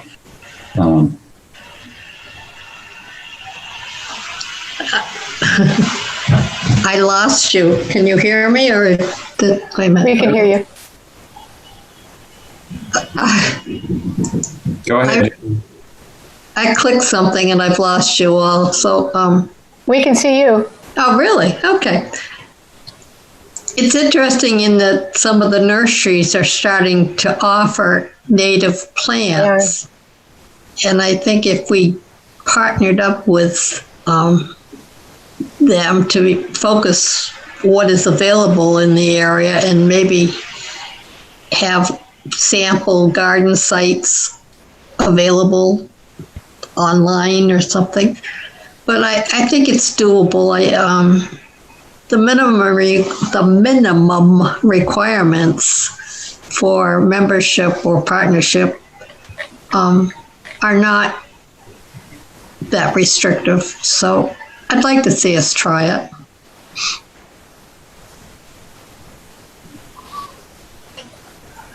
I agree. I think it's a great idea. I agree. Likewise, I can't offer much time because I'm committed already in a bunch of other things. But I definitely support the concept and could help on occasion. I echo Carlos's. I don't always like to vote for things to have other people do them because I can occasionally go out and do some things. I've done that with the Morset property. And my own backyard would probably qualify, but I would think it'd be great.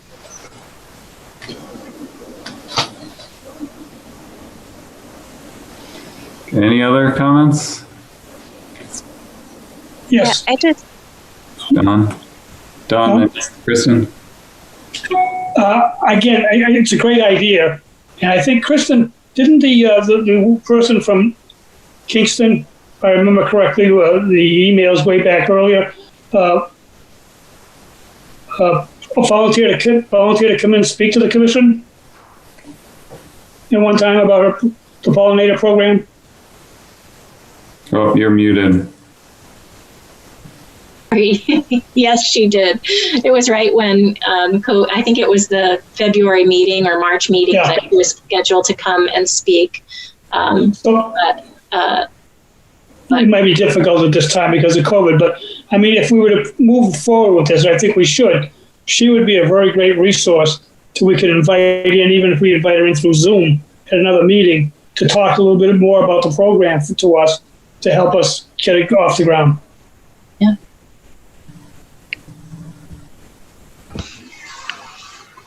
Just a thought.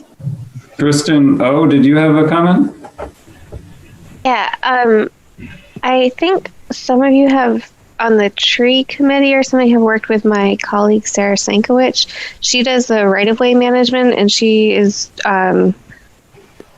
works on best practices and does a lot of pollinator habitats for right-of-ways for transmission lines.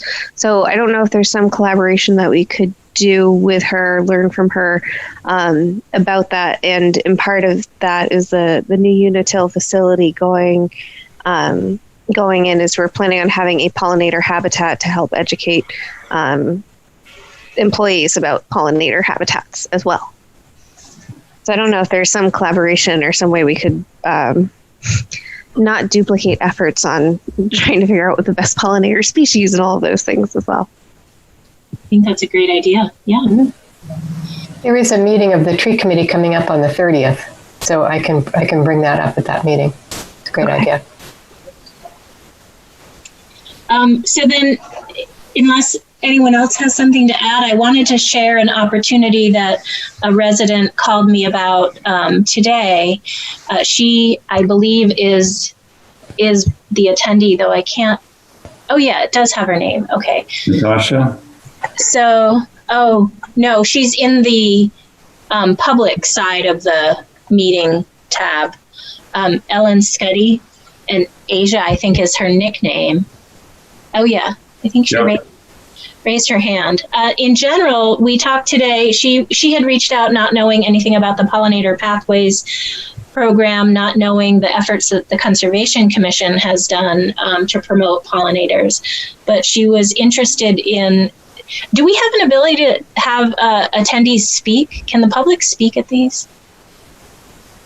They should. I can unmute her right now. Oh, that would be great. And Asia, maybe the interpretive walks that we talked about. She should be able to. Yep, there she goes. Oh, great. Oh, that's great. Okay, can you guys hear me? Okay. Yes. Great. Hi, everyone. I've been enjoying listening in to your meeting this evening. So thank you for, first of all, just allowing the public to join in via Zoom. And it was funny, just very serendipitous and synchronistic, I guess, that I had called Kristen earlier today to talk enhanced their lead points in some cases, like for builders especially, but then for homeowners, just to help them build an appreciation for the natural world and kind of find that small bridge in between, really heavy duty synthetic use of chemicals and all these things, to let's start that baby process of introducing natural elements back in your gardens that attract pollinators. And it really was working. I found myself to be a very good educator in that way and gave several different public talks on that. And when I moved out here, I worked at Churchill's and helped teach design, but also especially like using native plants in design. So one of the things that I'm interested in is helping to create, and this is before I knew that you had this program going, so it's kind of exciting, that ways of, with the COVID crisis, of inviting families to get out on nature tours locally, and maybe have a virtual map that where there are feeding stations for pollinators, that there may be an app or something that people can download and access to. You have a trails map maybe, or where these stations are, that identify what the plant species are, maybe some information about what butterflies or bees or other pollinators are using those plants, and kind of allow it to be as user-friendly as possible, I guess, and with as much or as little information as the user is wanting. So kind of a virtual tour that people can just download using their telephones. Does that make sense? Yeah, it does. So when she had suggested that, it kind of made sense. So we just registered these two properties as Monarch Way stations. And so it seemed like it would make sense to have some, so she had suggested, a QR code or something like that you scan. So establish some signage to go along with the Monarch Way Station sign where people can get some more information about the way stations. Those do link to a website, but more information about Exeter specifically. And so it seemed like a good way to kind of build on some on-site interpretive work that we could do for those two properties and explain the Monarch Way Station and the pollinator plants that we planted. And it could be something that we could change dynamically over time. But I've not, we just had this conversation today, so I've not looked into the technology side of it.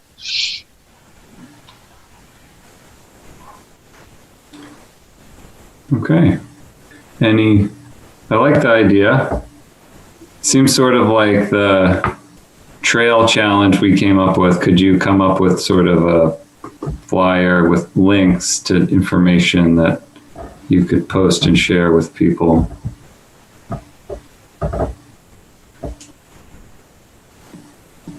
Any other comments or thoughts?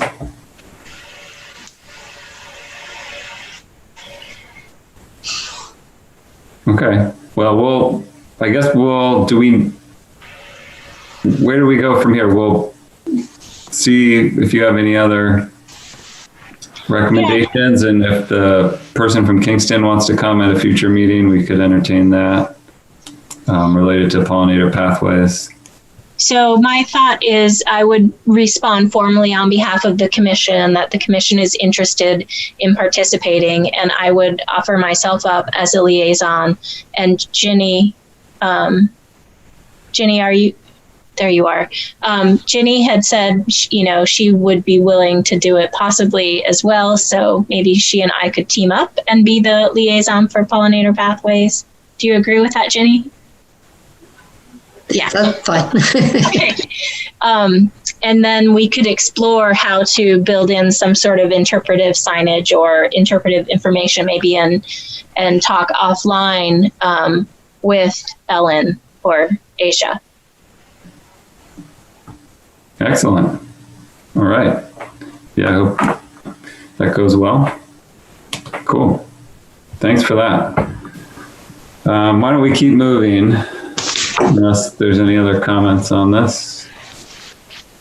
Our next order of business is the approval of minutes, although we have one more semi-serious agenda item, so don't think we're done. Does anyone have any edits or comments to the minutes? I found a few very minor things. On page 2 of the minutes, we're referred to as Bill, Drew, and Carlos. Typically, it seems like in the minutes were Mr. Mr. Campbell, Mr. Koff, and Mr. Gwindon in this case, to be in line with the rest of the document. And then the other thought I saw on the bottom of the motion towards the bottom of page 5, it doesn't summarize the vote. It usually says the motion passed, and it does not say that in this one. So very minor editorial comments. Anyone else?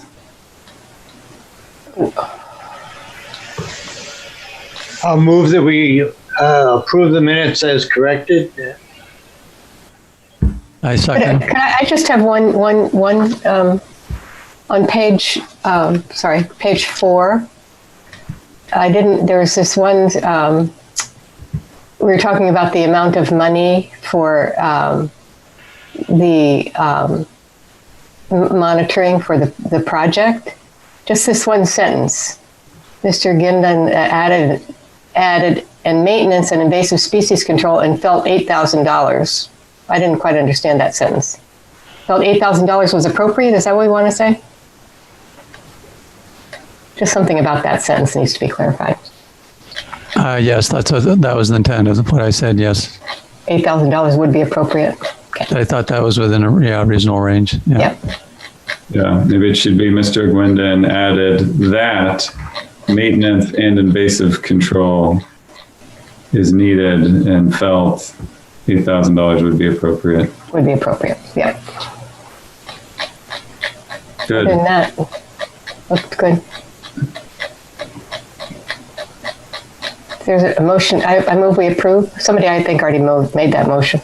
Yeah, and I seconded it. I'll second it with a modification, the final modification. I'll accept the modifications too. Great. Shall we vote then? Ginny? Yes. Sally, yes. Bill? Yes. Drew? Yes. Carlos? Yes. Allison? I'll recuse myself since I wasn't present for that meeting. And Dave? Yes. Okay, done. Approved 6 approved, 1 abstention. Excellent. Okay, we're going to go to correspondence. The Gateway project, I remember at our last meeting, as we just recounted there, we met and talked about the deed and the stewardship fee and passive recreation and all that. In your packets, I hope you're able to read, and I know I also emailed this letter out from Pete Steckler on the planning board regarding some of his observations during a site walk he performed with another planning board member. I'm going to turn it over to Kristen Murphy to let her summarize what's been going on with this, and I can chime in too as I've been following this fairly closely. Pete, Pete's letter reflects that he questioned. So he and I think it was Gwen English went with him. Went to walk the Gateway development portion of the Gateway property, and during their walk, they found a vernal pool they found a pool of water that was right behind, if you're driving on Epping Road where the welcome sign is for, welcome to Exeter, right across from the mobile station. It's just behind there. They found a pool of water and were able to find a tadpole in there, and questioned whether that would be considered a vernal pool. They also noted species of iris present in various locations on the property, and were concerned it might be the beardless iris that was identified in the heritage. Oh, good. Thank you, Drew. Yeah, I'm going to just share the screen. I don't know. Can you see my cursor? Yep. I think it's in this area. Am I right? A little further, it's the wetland just below where you're, yes. Yeah. And so there is a finger. The pool that they found the tadpole in was there, and there is a finger that the road fill would impact of that wetland. And so that was one concern. Another concern was they believed they found beardless iris. And then they also believed that they found several swamp white oak trees throughout the property. And so I received that letter. I shared it with Drew, and he forwarded it on to you as a committee. And I reached out to Brendan Quigley, who's the wetland scientist for the project. I think the letter came in a few days before the planning board meeting was to discuss it.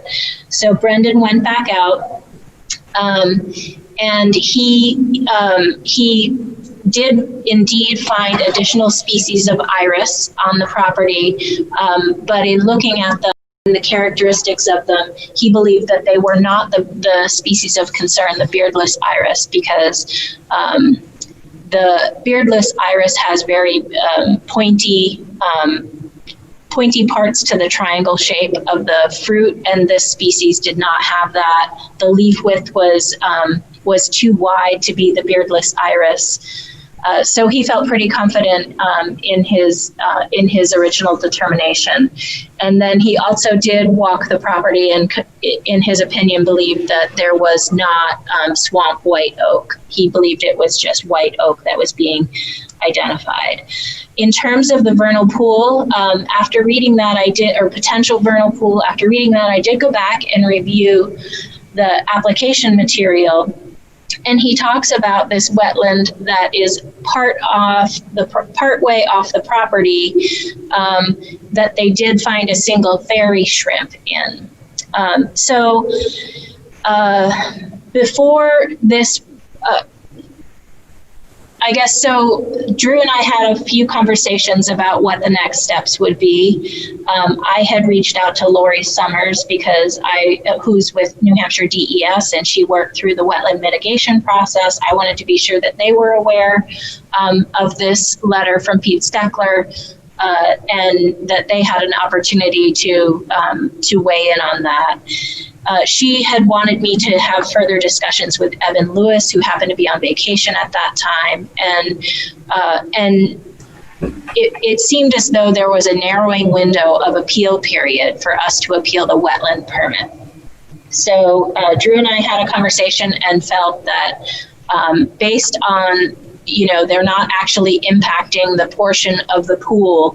And DES does not regulate the vernal pool buffers. This might be best managed through the planning board process. So I attended virtually that follow-up planning board meeting, and at that meeting, planning board members there was another issue that Pete Steckler's letter raised, which was he was concerned that the wetland delineations themselves, the flags were not visible on the ground, and he had no way to verify them. So the planning board did request an independent wetland scientist map the wetlands on the property to compare with the work that Brendan Quigley did. And we're still waiting. At last check, Dave was trying to find a wetland scientist who could do that. The planning board meets again on the 23rd. And so we thought it might be important for you to, one, be able to hear about this instead of just read the letter and make your own opinion, but determine whether there's any action that you want to take on behalf of the Conservation Commission in terms of making a recommendation to the planning board.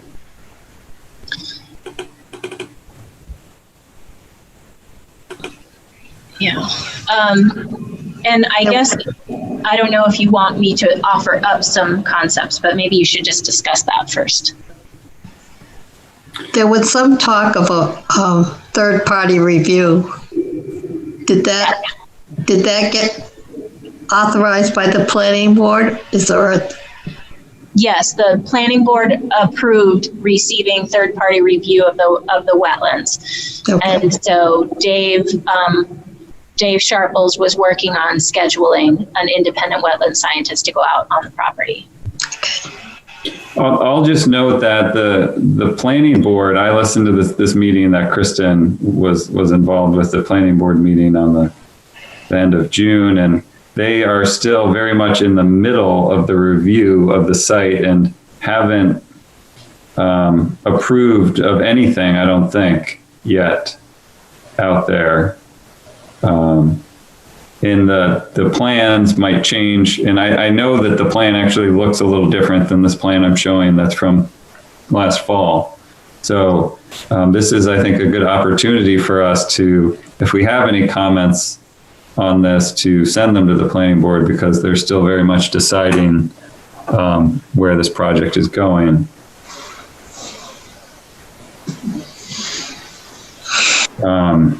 I don't know that I need to share this. Now I can't really see. Do people have their hands up? I'm going to stop sharing this. Okay.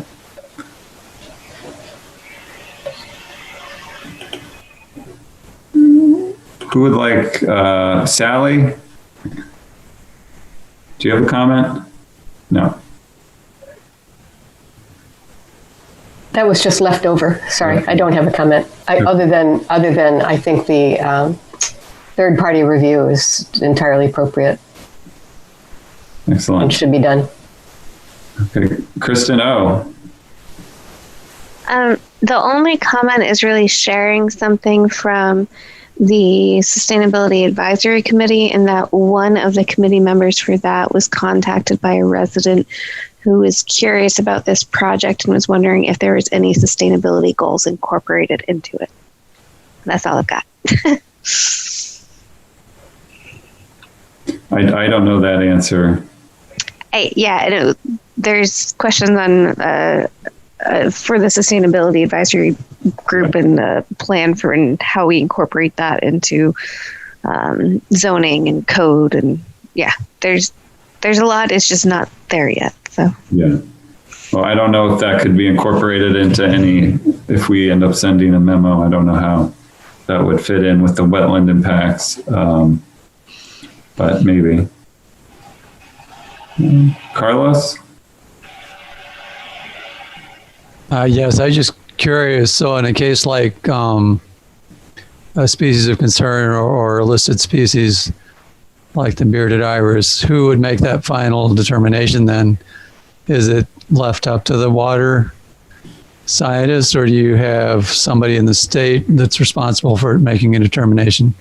Because I know some of those things are not easy necessarily to key out or identify in a given time of year or stage of the plant. And the terms of the swamp white oak, I'm almost certain I saw swamp white oak out there when we walked it, and I remember that, I think, from before, but I'd have to go back and double check. I think it's a good questions, Carlos. Is the Natural Heritage Bureau the one that makes the determinations? Do they actually go on site? I don't think it's DES. Yeah, I don't know the answer to that.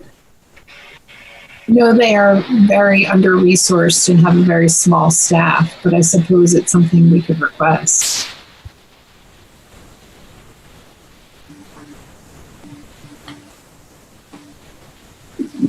Yeah, and I recall that on the other side of 27, that same iris was of concern near the mobile property when we were walking that one.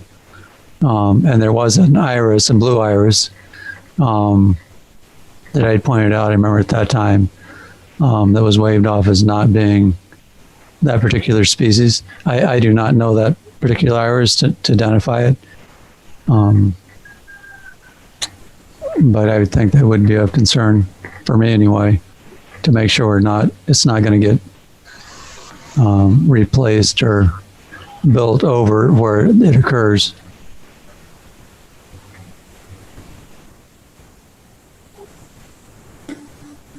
Okay, thanks. Julie, do you have a comment? I think she left. I did. I was wondering if the process here is for the Conservation Commission to make an opinion on a conditional use permit. That's what we're doing here. So, I can answer that. So the Conservation Commission did provide a recommendation on the conditional use permit to the Planning Board. One of the statements that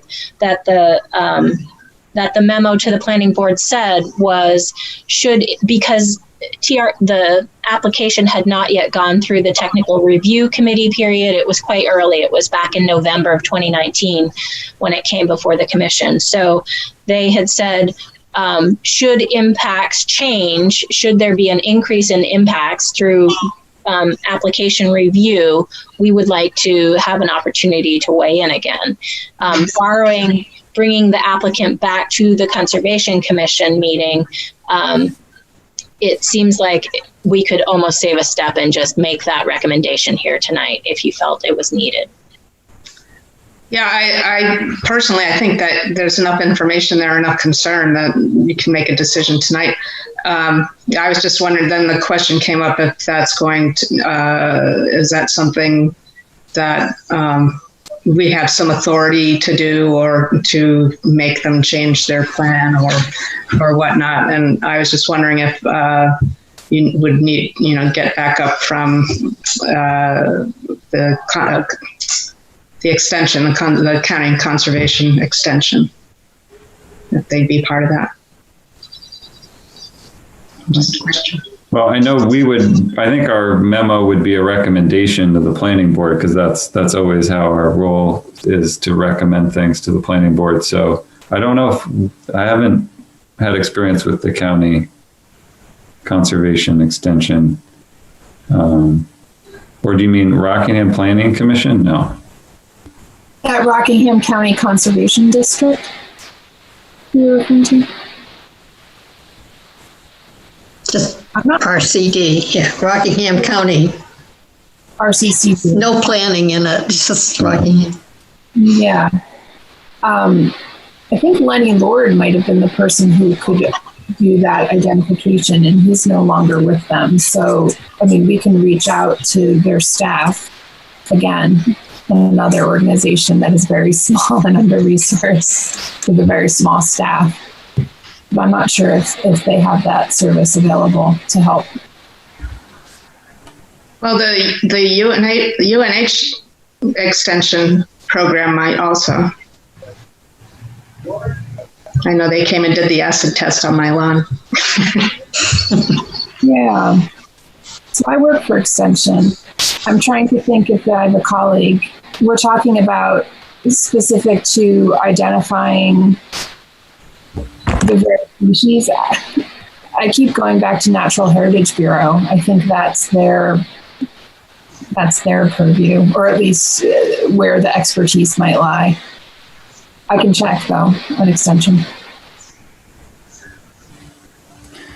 So I don't know that it's necessary for you to identify where that support comes from, I would just suggest your recommendation to the planning board be that you want a second opinion on, on the presence and or absence of the beardless iris, and confirmation that, so swamp white oak, the individual trees don't hold any specific status.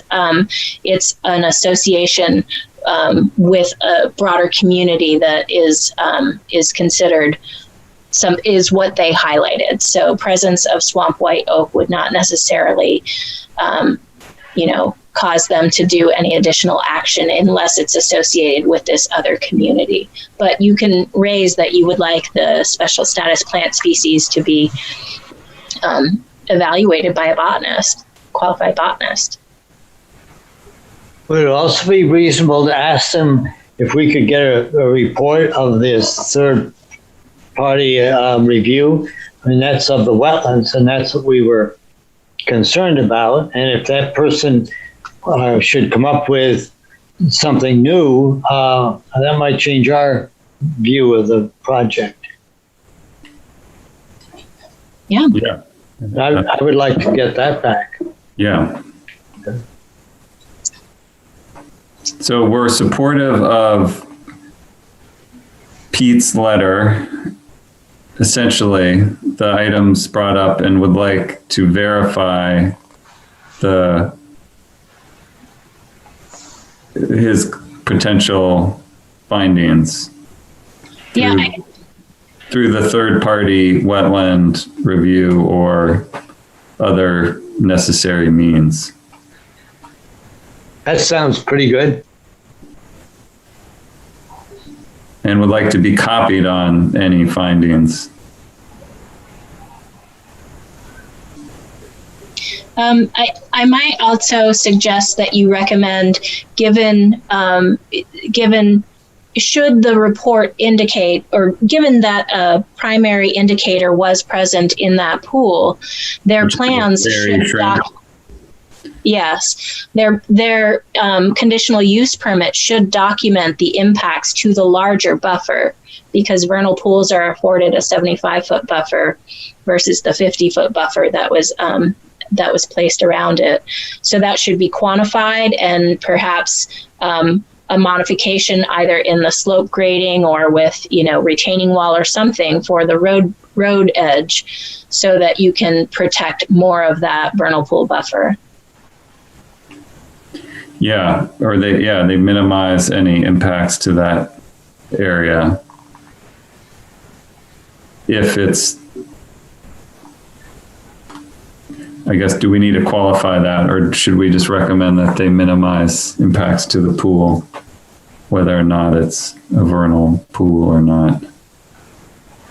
I think the challenge that Brendan Quigley brought up was how to determine if it's it's going to be hard for someone to go out and say it's a vernal pool or not at this point in the summer. So, though that is true, his report did indeed find a single fairy shrimp in that pool, which is a primary indicator species. So, so he didn't call it out as a vernal pool in the report, but clearly it qualifies per the state definition as a vernal pool.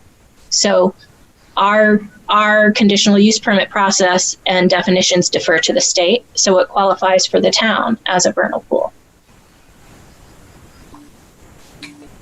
Okay, excellent. So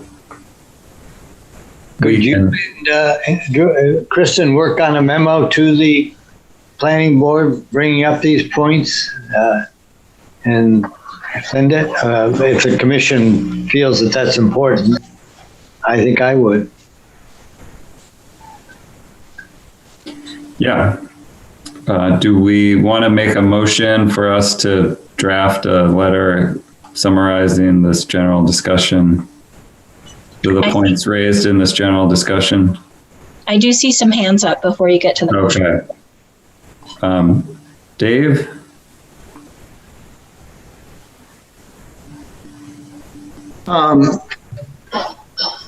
I think, listening to what you said before was probably the most succinct thing I heard was, let's get this third-party review, get their feedback, get copied on it, and then go from there.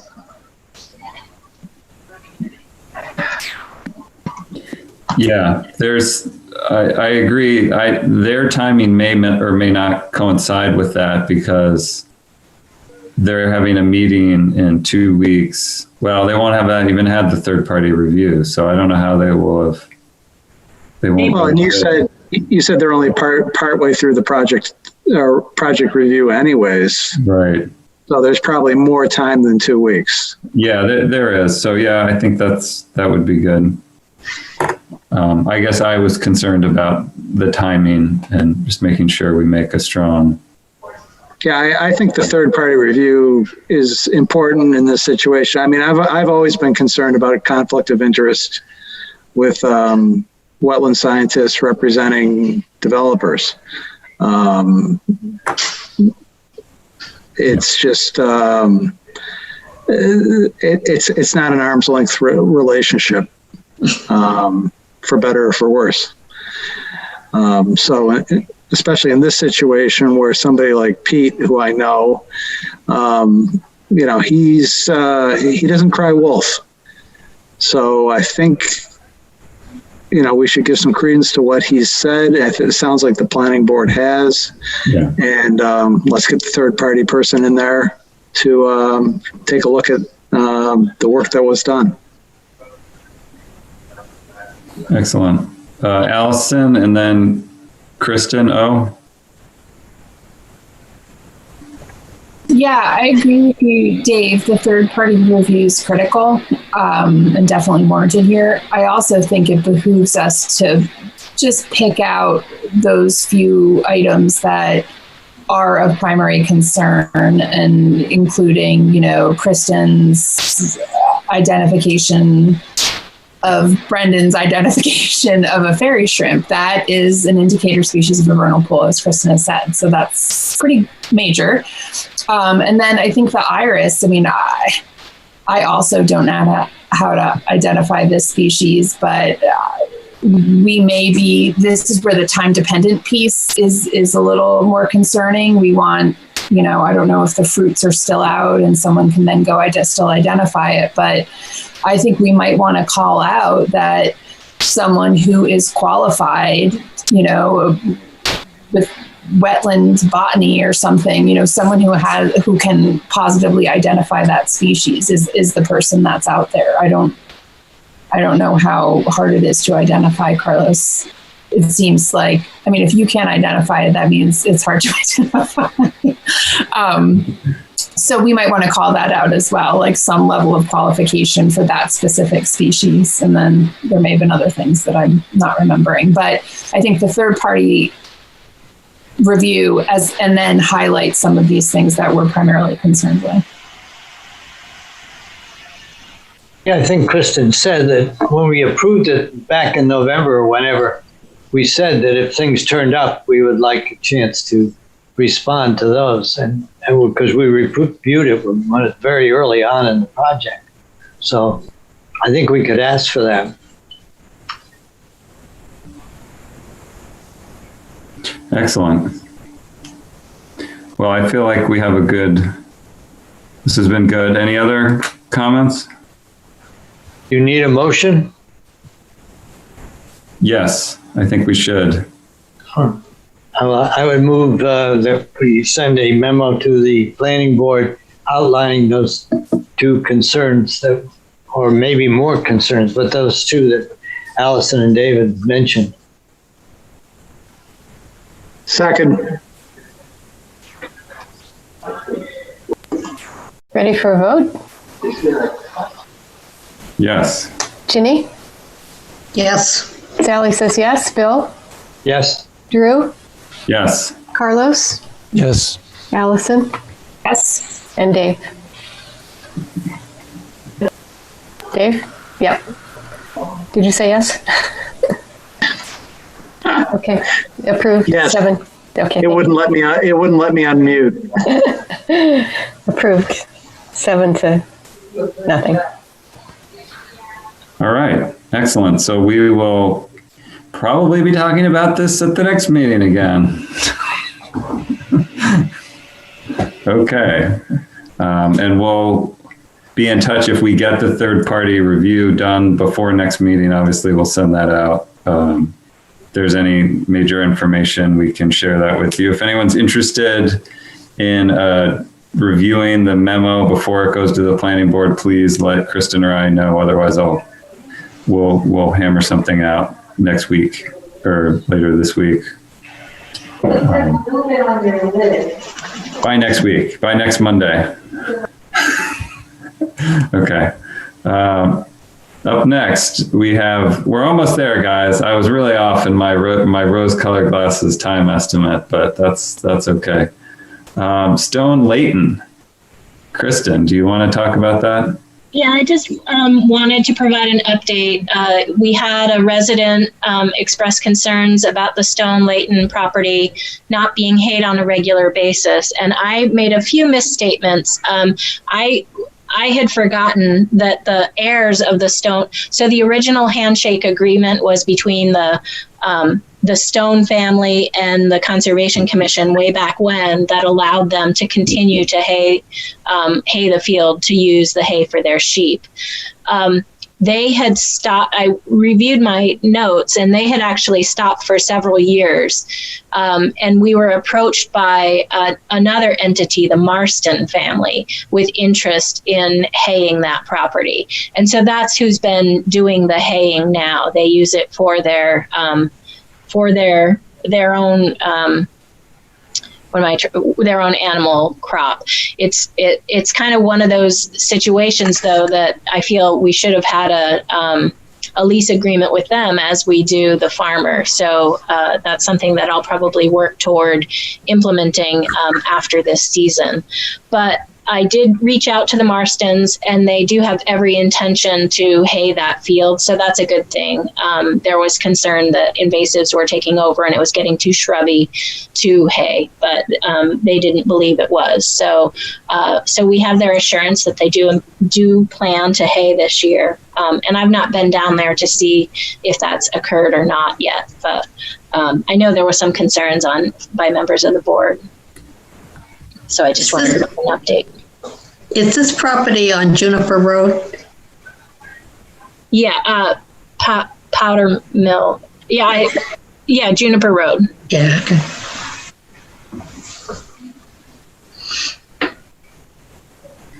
Okay. Thank you for that update. Sure. And then Dave, we're good. So we're good on mowing. We feel pretty good on mowing all our properties right now. Okay. Yes. Excellent. Do we have any other business to discuss? Anyone want to bring anything up at this time?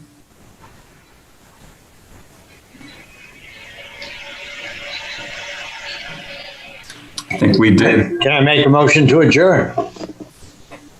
You may. Second that motion. Do we have a roll call vote for adjourning? Yes. Ginny? Please sleep. Sally says yes. Bill? Yes. Drew? Yes. Carlos? Yes. Allison? Yes. Dave? Yes. Unanimous. Yeah. Thank you, folks. Thanks, everyone. Okay. Thank you, everyone. Bye. Good night. So our next meeting is the August 11th, and we have a submission deadline of July 31st. If we're still on TV. I may have missed that.